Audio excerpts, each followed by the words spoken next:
అభివృద్ధి ఎట్లా వచ్చాయని ఎక్కడ చూసినా స్కాము, ఎక్కడ చూసినా అవినీతి. ఇక్కడ ఒక ఇసుక లోడ్ తీసుకోపోయినా కానీ మా మీద కేసులే. ఒక జస్ట్ 1-2 మంత్స్ బ్యాక్ మేము ఇల్లు కడుతున్నాం ఊరిలో, దానిపై కంకర తీసుకోలేదు అని చెప్పేసి మేము ఇక్కడ లోకల్లో మీకు సప్లై చేస్తుంటే మా దగ్గర మీరు కంకర తీసుకోలేదని చెప్పి మా ఇంటి దగ్గరికి వచ్చేసి ఇక్కడ కేసు పెడతామని చెప్పి 5,000 తీసుకెళ్లారు. దీన్ని మేము చాలా ఖండిస్తున్నాం. మేము పక్కా వైసీపీ. మరేంటి గతంలో మరి 6 గ్యారెంటీ పూర్తి చేస్తా ఉంటున్నాడుగా చంద్రబాబు నాయుడు గారు. 6 గ్యారెంటీ గాలికి వదిలేయి కానీ చెప్పిన పథకాలు కాదు. రోజుకు ఒక స్కీమ్ అంటారు, రోజుకు ఒక అభివృద్ధి అంటారు, రోజుకు ఒక కంపెనీ అంటారు. ఎక్కడ వచ్చి 1.5 సంవత్సరం ఇది ఎక్కడ ఒక బిల్డింగ్ కానీ ఓపెన్ చేయలేదు.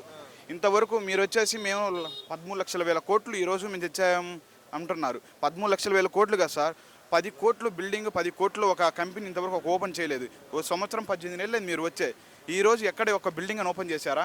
లేదు. ఎందుకు సార్ మీ ఒక స్కాములు అవినీతులు చేసుకున్నట్టే పనికి వస్తారు.